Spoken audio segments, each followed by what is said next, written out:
The title of this particular talk is a convergence of 4 biblical signs.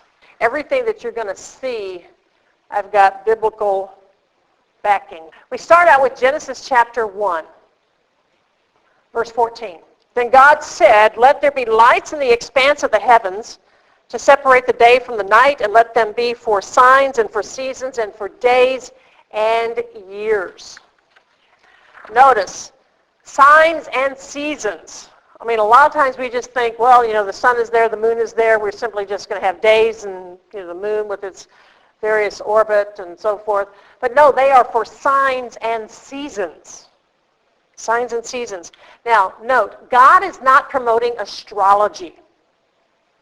Astrology, which is searching the stars to learn what our day-to-day activities should be, or even to search out our futures by studying the stars, that's forbidden by God. Astronomy, on the other hand, is the study of the movements of the celestial bodies. It is not forbidden. In fact, these God uses as his instruments. They are to be signs for us. What we know is that the heavens are God's galactic billboard. They are one means by which our God communicates to us. Now here are the Hebrew words. The Hebrew word for signs is the word ot. That is a signal, literally or figurative, like a flag or a beacon, a monument, or an omen. Seasons is the word moed or moed. And that is properly an appointment. In other words, God is saying, way back here, he's saying that let them be for signs and for appointments and for days and years. So that word moed properly is an appointment. It is a fixed time or season. It's also a signal, as in something appointed beforehand, appointed as a time and as a season. Now our first sign that we're going to look at is in Revelation 12. So we go from the very beginning of the Scriptures to the very end of the Scriptures. Our first sign. Now these are signs that are converging in our day. Okay? Revelation 12 begins with a great sign appeared in heaven. A woman clothed with the sun and the moon under her feet, and on her head a crown of 12 stars, and she was with child. And she cried out, being in labor and in pain to give birth. Then another sign appeared in heaven, and behold, a great red dragon, having 7 heads and 10 horns, and on his heads were 7 diadems.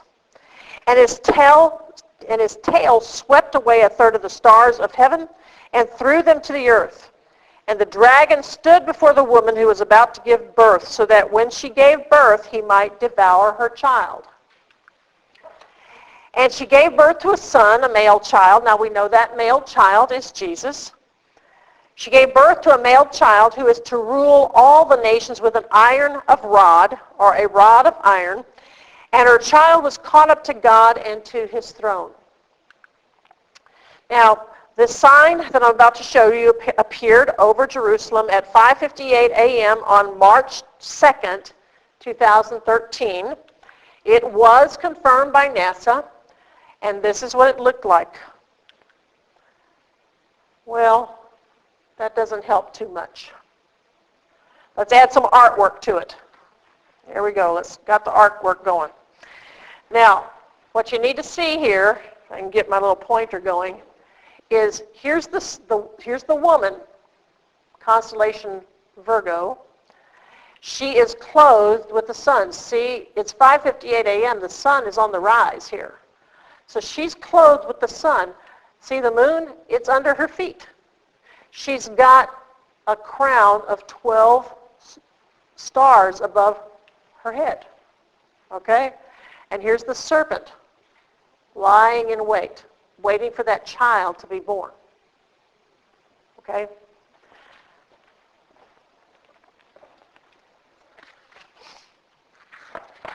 Now, it's likely that this same sign appeared in the first century when Herod gave the decree for all the boys 2 years old and younger to be killed. It's likely.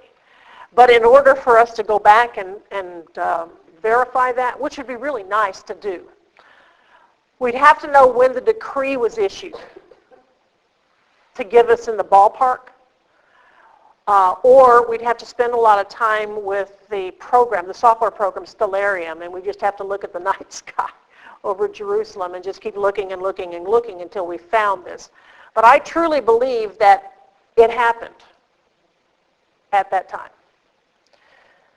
Now, there's more to this Revelation passage than the announcement of a woman giving birth to a male child who would rule over the nations, and here's the more.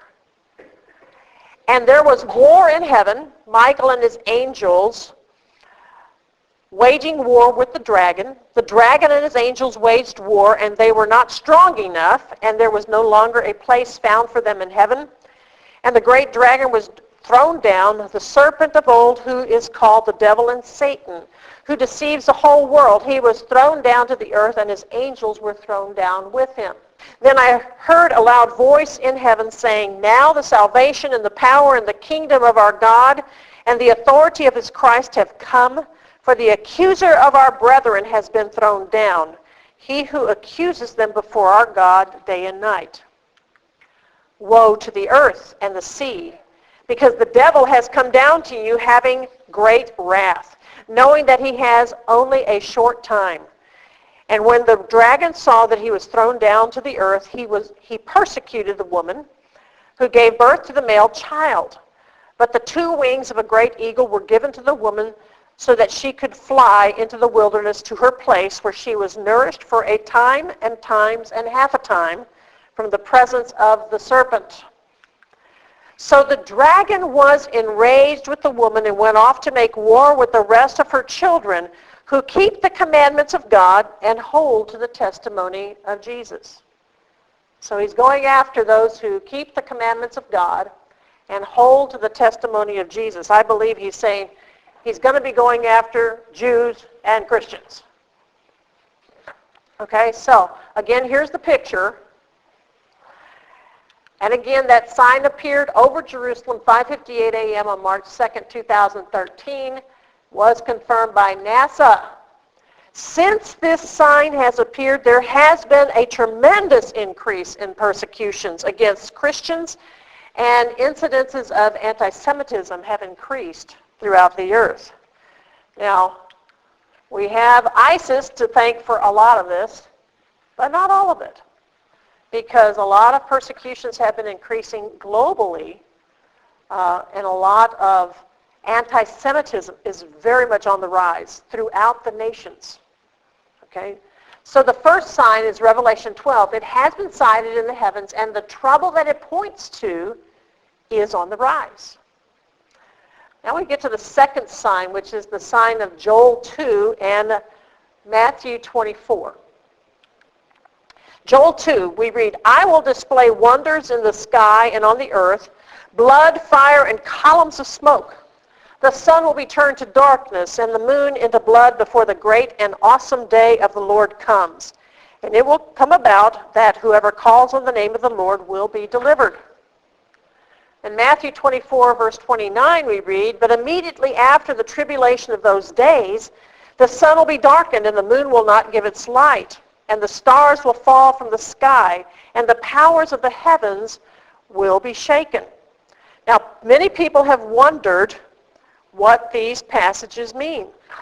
And until recently, most people haven't considered that these words of our Lord could have been referring to eclipses of the sun and the moon. However, in 2008, the Lord showed Pastor Mark Biltz that there would be a tetrad of total lunar eclipses in 2014 and 2015.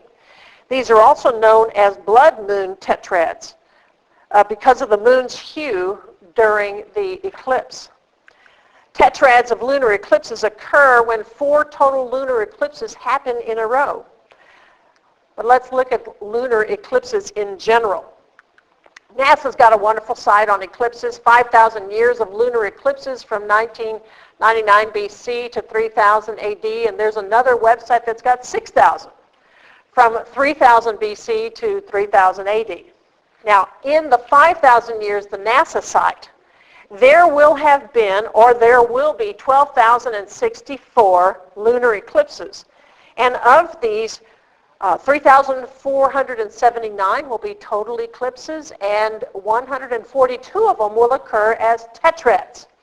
Now, if God were not very creative, which of course we know that he is, he'd probably do things on the laws of averages. And if you average the 142 into 12,064, well, you'd get a tetrad once every 35 years. It doesn't work that way. So, tetrads of lunar eclipses, well, they do happen with some regularity. However, the eclipses in 2014 and 15 are pretty special. Their dates are April 15th, 2014, October 9th, 2014, April 4th, 2015, and September 28th, 2015. Now, these dates really don't look all that special to us. We are at a disadvantage because we use the Gregorian calendar. Now, the Gregorian calendar is a good calendar. I'm not saying it's not a good calendar, but it doesn't show us dates from God's perspective. And when we put the Hebrew calendar next to the dates on the Gregorian calendar, we get this. Well, now look at that. Even though most people can see a pattern, Nisan 15, Tishri 15, Nisan 15, Tishri 15. The Gregorian calendar dates change, but Nisan 15 is still going to be Nisan 15. Tishri 15 is still going to be Tishri 15. So we see a pattern, but because we are oriented on the Gregorian calendar, not the Hebrew calendar, we don't realize the significance. But here we've got before us now Nisan 15, it got Passover and Tabernacles, Passover and Tabernacles. So we've got something going on here. But because, for many people, we still don't understand what Passover and Tabernacles are, that may not still make a whole lot of sense to us. So still, what's so special about these days? Well, let's go to Exodus 16:16. 3 times in a year, all your males shall appear before the Lord your God in the place where he chooses, at the feast of unleavened bread, and at the feast of weeks, and at the feast of booths, and they shall not appear before the Lord empty-handed. Well, the feast of unleavened bread, that's Passover. The feast of weeks, that's Pentecost, and the feast of booths is Tabernacles. The Passover and Pentecost, those had been fulfilled. Jesus' first coming, they were fulfilled then. And the Feast of Booths, Tabernacles, well, that one is yet to be fulfilled, and presumably it will happen when Jesus comes the second time around. Big thing that we need to note. What's important to note is that these are the Lord's feasts and not Jewish feasts. Okay? Big thing to note. The Lord's feast and not Jewish feast. Now, how do we know that they are the Lord's feast days? Let's go to Exodus 23, verse 14. That gives us the answer. And the Lord through Moses said, 3 times a year you shall celebrate a feast to me. That's what he said. Well, now let's look at this. Here are our lunar eclipses. And we've got 2014 and 15, Nisan 15, both years. Tishri 15, both years. Now, we haven't seen the connection because of our orientation to the Gregorian calendar. Now, this really is a pretty amazing fact, but what could it mean and what could its significance be?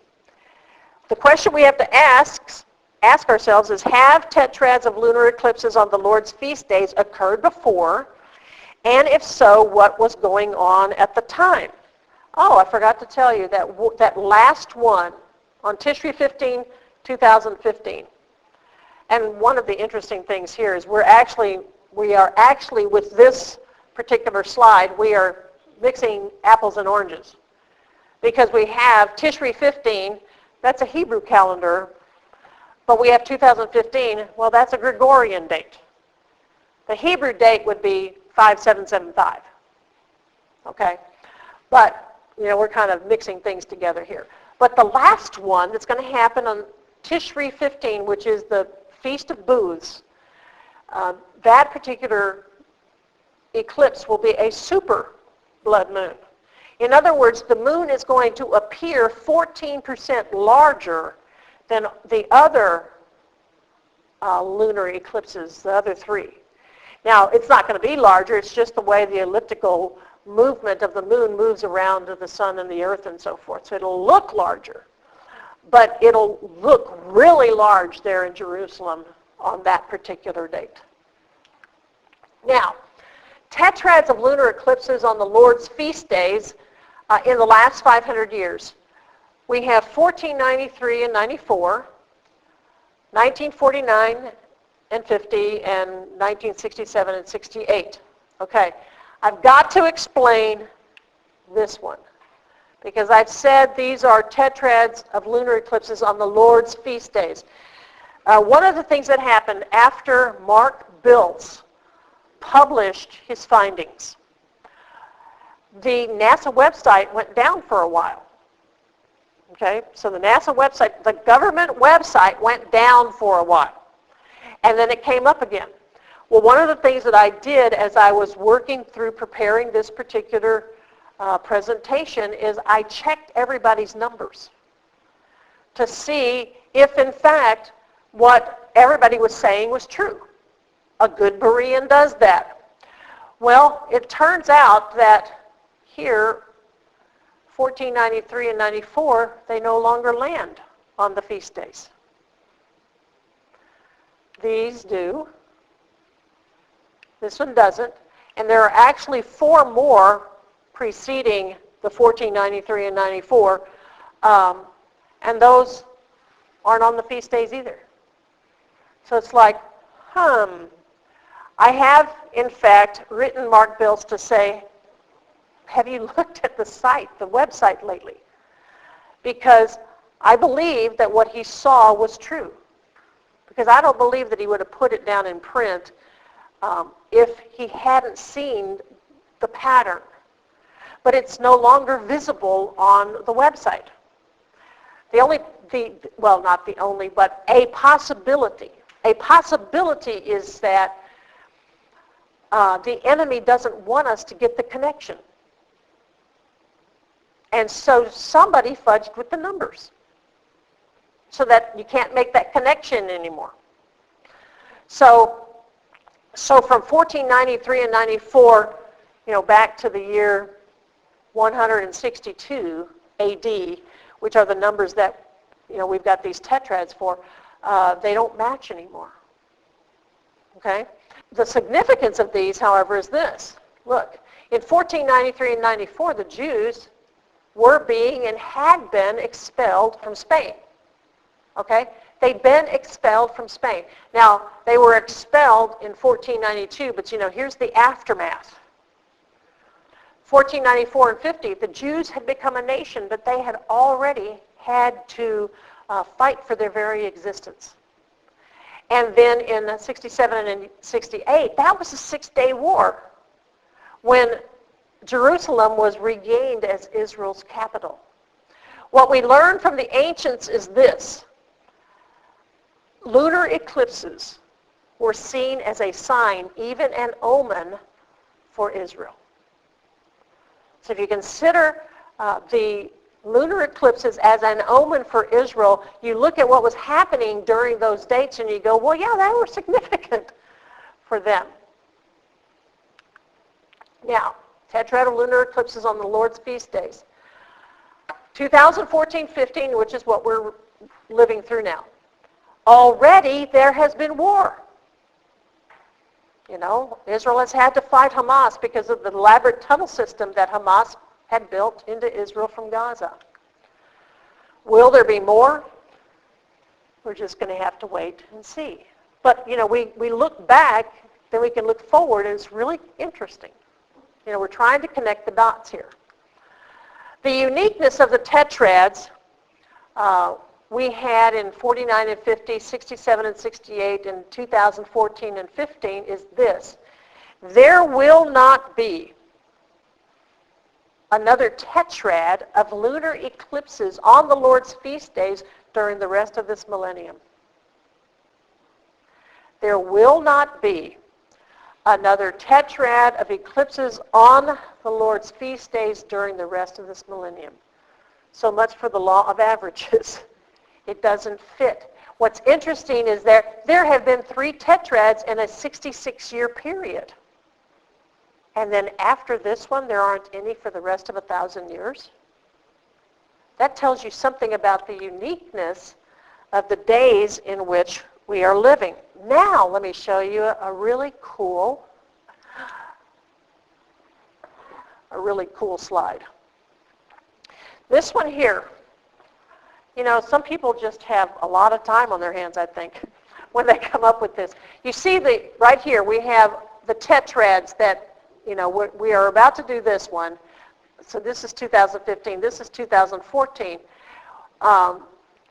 What someone recognized when they were looking at the Lhasa site is that there was a triad of eclipses before the tetrad. There were some other, partial eclipses in between there. But they looked at this and saw there's a triad of eclipses here. And then they looked down and found there's a triad of eclipses after the tetrad. Okay? And this has to be the Lord doing this. Okay, absolutely. So what they did is they drew a midpoint line down the middle. Well, actually, if you could fold this slide in half, they would be mirror images. Absolutely mirror images. Because if you can see here, the first one that happened in December 21st, 2010 was 1,477 days from the midpoint. The midpoint is January 5th of this year. The last one that's going to be January 21st of 2019. That one, another 1,477 days from the midpoint. Same thing with the two on these next two, or the third ones here. Okay, it's perfect. And guess what? No other tetrad in history since 3000 BC has ever displayed this kind of symmetry. I think that's amazing. And I did go looking at a lot of the tetrads. Again, I was being a Berean. I looked at lots of tetrads. I was figuring this out. And the tetrads, 67, 68, 49, 50, they don't do this. None of the tetrads do this. So the tetrads we're looking at are the Lord's feast days, and you got triads on either side of these, and it's a perfect mirror image. It's pretty amazing. I'm like going, wow, that's stunning, I think. So, through the present extremely unique lunar tetrad, the Lord may be trying to get Israel's attention, giving them a heads up, a warning, letting them know that shakings may be coming in or around this tetrad and to be prepared for them. Now, let's go back to Joel 2 and Matthew 24. Joel 2, I will display wonders in the sky and on the earth, blood, fire, and columns of smoke. The sun will be turned into darkness and the moon into blood before the great and awesome day of the Lord comes. And it will come about that whoever calls on the name of the Lord will be delivered. Matthew 24, but immediately after the tribulation of those days, the sun will be darkened and the moon will not give its light. And the stars will fall from the sky and the powers of the heavens will be shaken. Look at this. Everything matters in the scriptures. The sun is actually mentioned before the moon in both of these passages. Okay? There are no idle words in scripture. I think order is extremely important. We miss some of these details because we just read. And we don't read to grasp these things. But the sun is actually mentioned before the moon in these two passages. Will there be eclipses of the sun anytime soon? Well, as a matter of fact, there are.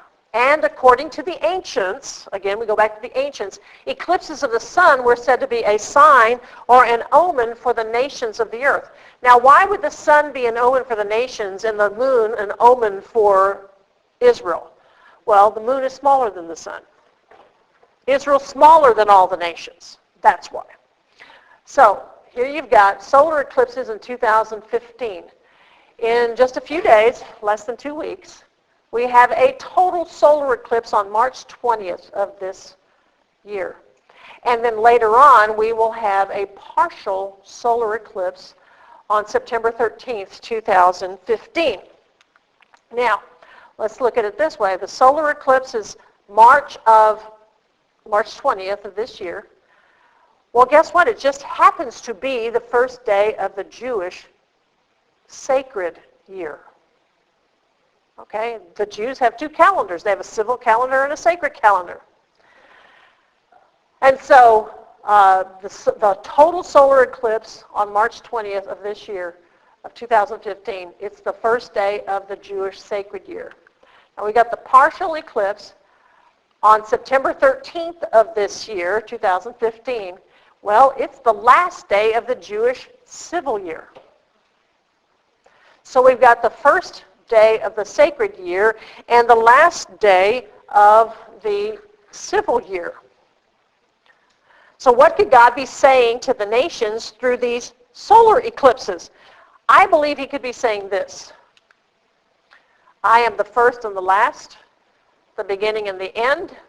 I rule over the nations of the earth. The sacred and the civil realms belong to me. I believe that's what he's saying. So, that's our second sign. We have an interesting and rare convergence of eclipses. We have a tetrad of lunar eclipses on the Lord's feast days, of Passover and Tabernacles, and solar eclipses on the first and last days of the Jewish sacred and civil calendars. Both of these could be evidence that at this specific time the Lord is trying to get the attention of Israel and the nations. Let's move on to the third sign. Now, is there biblical evidence that may point to a possible economic upheaval within the span of time between 2014 and 15? Do we have historical evidence to support this possibility? Yes, we do. The third sign is the Shemitah. Beginning on the evening of September 24th, 2014, we entered a new Jewish year. We moved from 5774 to 5775, and 5775 is a Shemitah year. What in the world is a Shemitah? The answer is found in three Bible passages, Exodus 23, Leviticus 25, and Deuteronomy 15.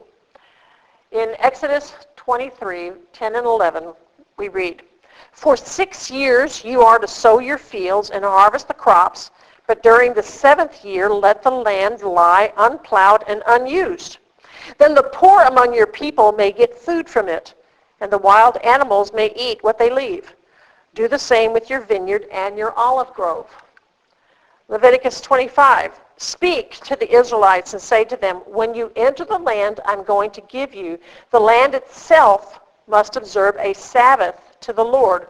For 6 years sow your fields, and for 6 years prune your vineyards and gather your crops. But on the 7th year the land is to have a Sabbath of rest, a Sabbath to the Lord. Do not sow your fields or prune your vineyards.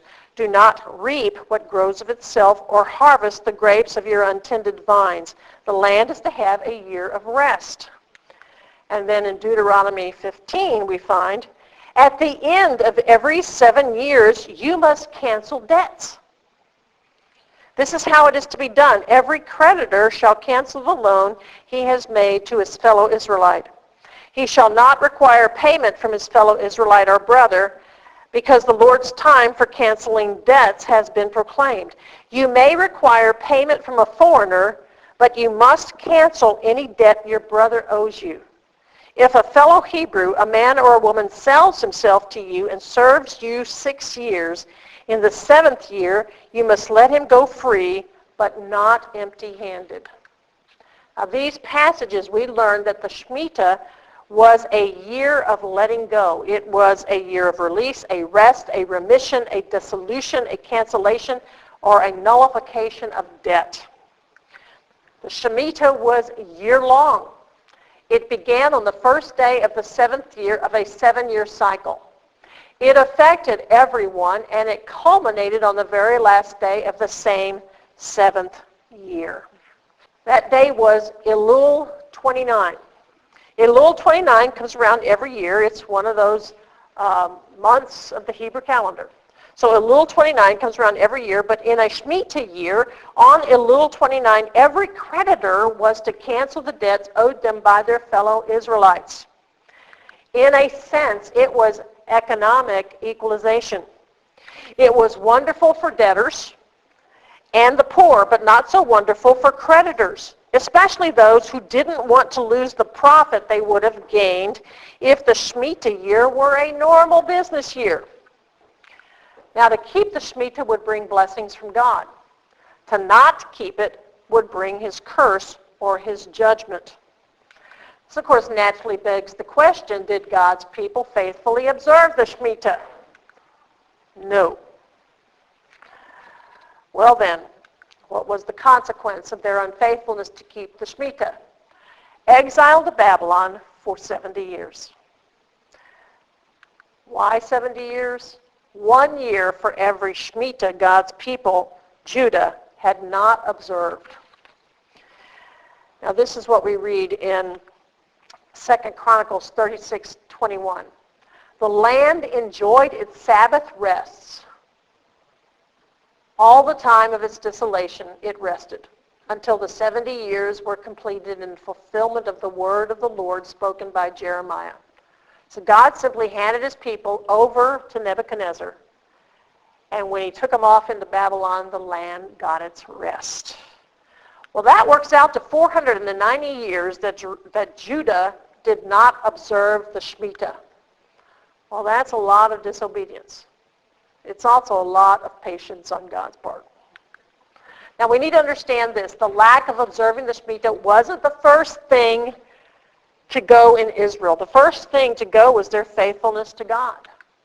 Little by little, Israel turned their back on God. They went after other gods. Now, failure to keep the Shemitah was a huge sign to God that profit was more important to his people than he was. So what was to have been a blessing to God's people, if observed by them, becomes a curse or a judgment when it is not observed. Okay, what does this Shemitah stuff have to do with us in America?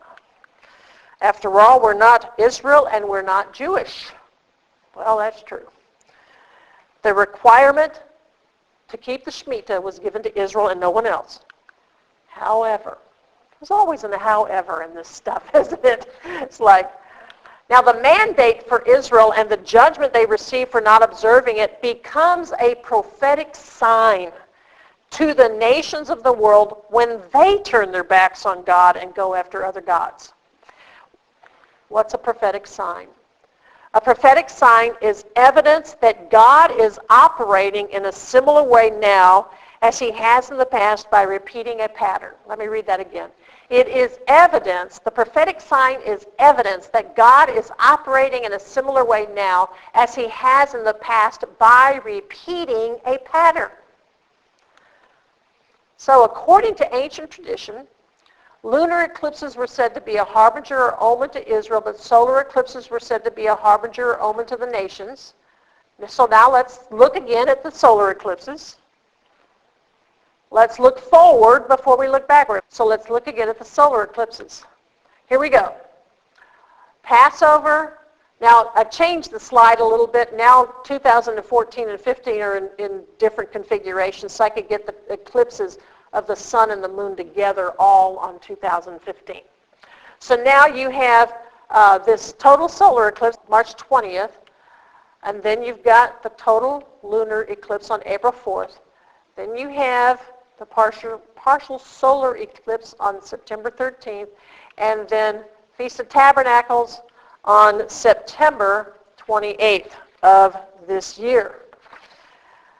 Okay, we've already seen that that total solar eclipse takes place on the first day of the sacred calendar, and the partial takes place on the last day of the civil calendar. Well, guess what? It's Elul 29, the end of a Shemitah year. You have a convergence going on here, big time. Again, for God's people, the Shemitah meant giving the land rest for a year and forgiving debt. And all debt had to be nullified by Elul 29, the last day of the Shemitah year, by sundown.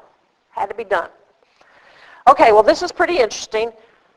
How does it affect you and me here in America?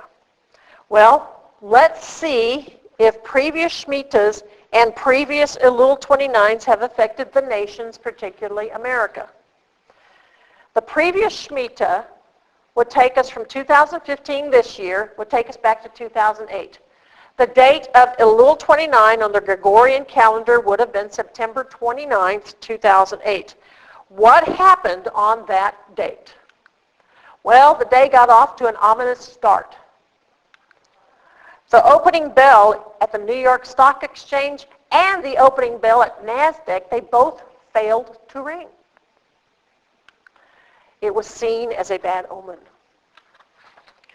By the end of the day, at the closing bell on September 29th, 2008, on Wall Street, the Dow Jones fell 777 points, or it dropped 7%.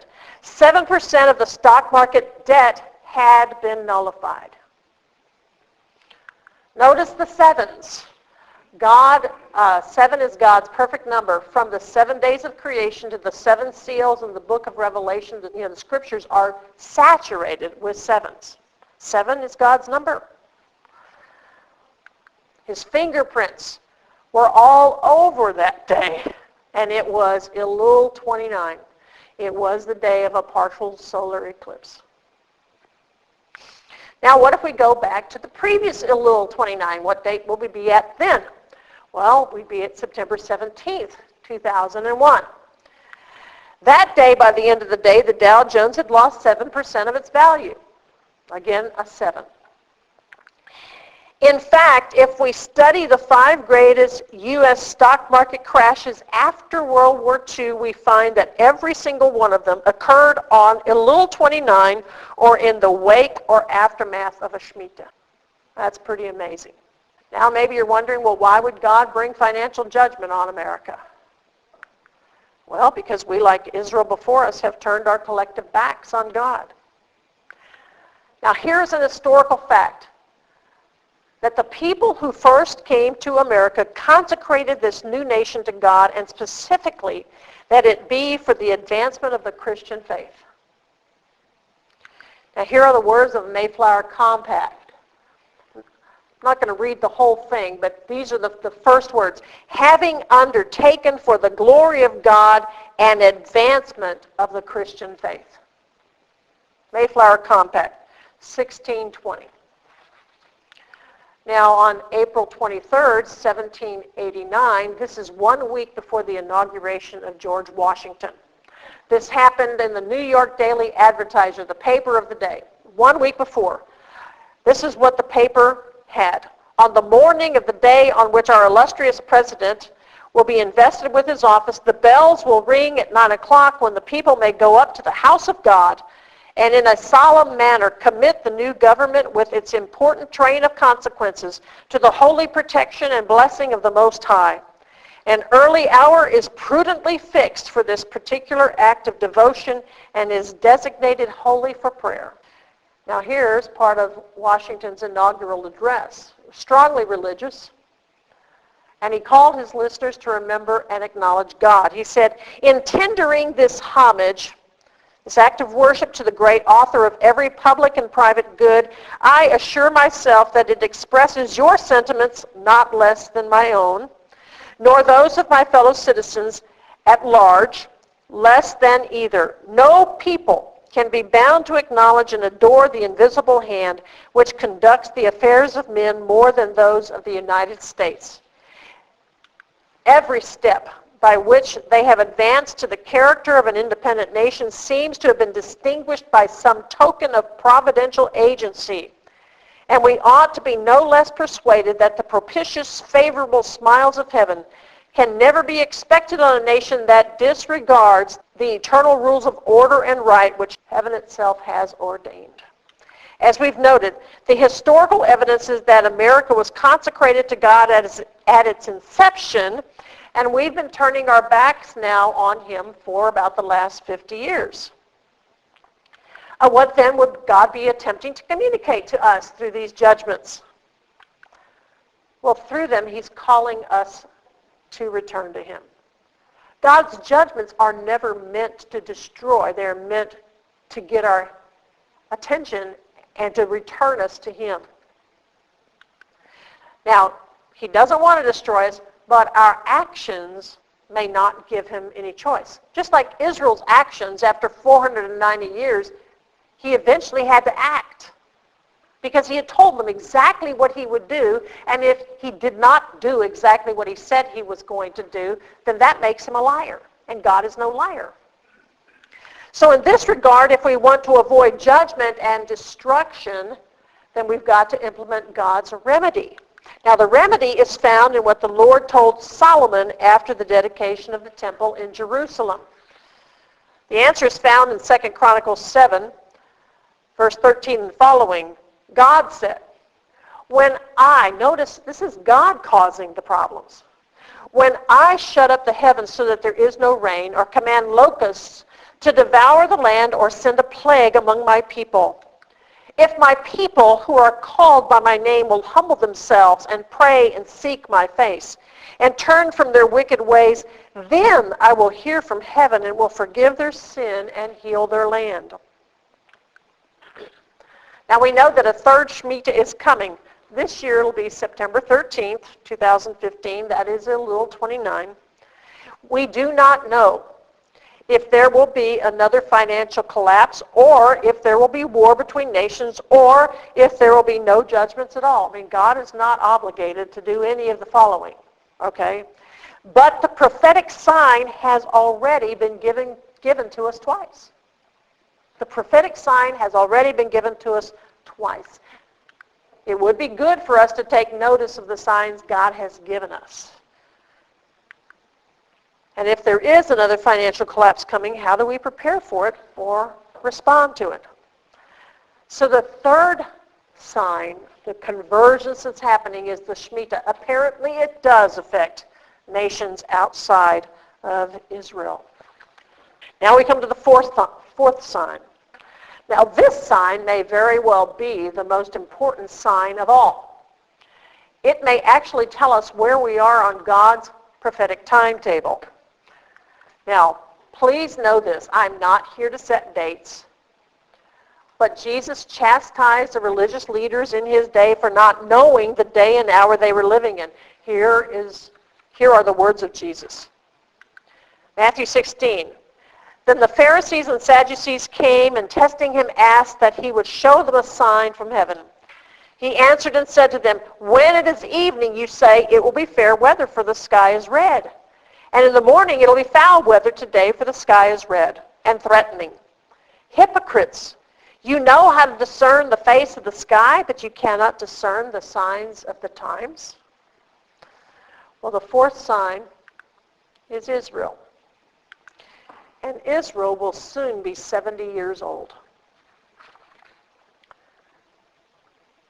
And you might be wondering, well, what does 70 years have to do with it? We'll get to that. Matthew 24, verse 32. Now learn this parable from the fig tree. When its branch has already become tender and puts forth leaves, you know that summer is near. So you also, when you see all these things, you know that it is near at the doors. Assuredly, I say to you, this generation will by no means pass away till all these things take place. Heaven and earth will pass away, but my words will by no means pass away. Well, the first question we need to answer is this: what length of time is a biblical generation? We get that answer in Psalm 90, verse 10.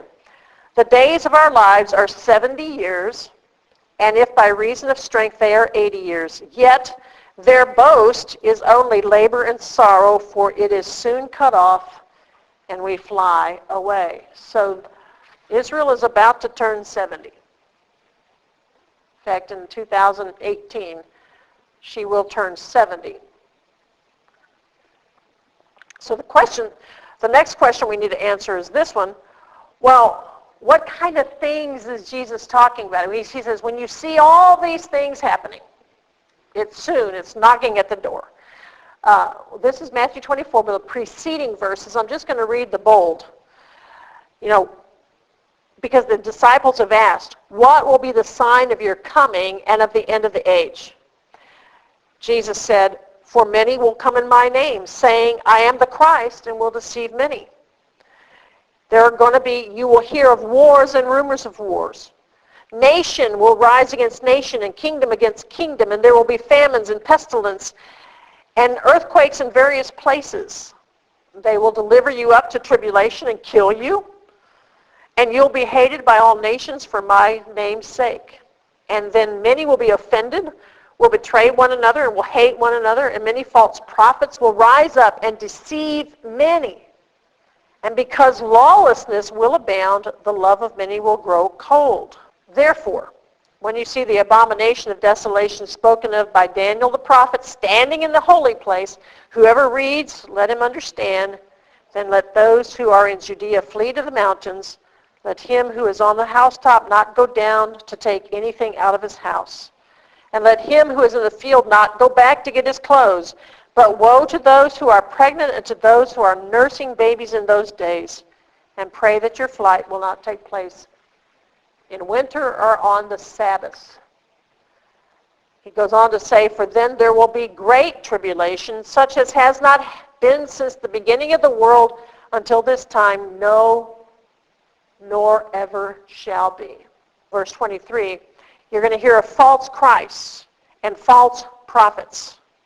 These are going to arise and show great signs and wonders to deceive, if possible, even the elect. Jesus says, see, I've told you beforehand. In other words, he wants us to know. Therefore, if they say to you, look, he's in the desert, do not go out. Or look, he's in the inner rooms, do not believe it. For as the lightning comes from the east and flashes to the west, so will be the coming of the Son of Man. For wherever the carcass is, there the vultures will be gathered. Okay, so Jesus was telling his disciples that everything he had just described would come to pass, not in their generation, but in the generation about whom he was speaking. Well, now, what generation could that be? Let's go back to Matthew 24. Now learn this parable from the fig tree. When its branch has already become tender and puts forth leaves, you know that summer is near. So you also, when you see all these things, know that it is near at the doors. Assuredly, I say to you, this generation will by no means pass away till all these things take place. Heaven and earth will pass away, but my words will by no means pass away. Well, now we understand what Jesus is talking about in the natural physical realm, when the fig trees start to bloom and blossom, summer is getting near. However, there was more I was not aware of until recently. Are you all aware that Israel is known as the fig tree nation? You are now. Israel is the fig tree nation. Is Jesus telling us a parable about Israel in this particular verse? Is he telling us a parable about Israel rather than fig trees? If he is, just look at what he's saying. He says, when its branch has already become tender and puts forth leaves, you know that summer is near. Now, most trees, they do have a period of dormancy, a season, winter and so forth.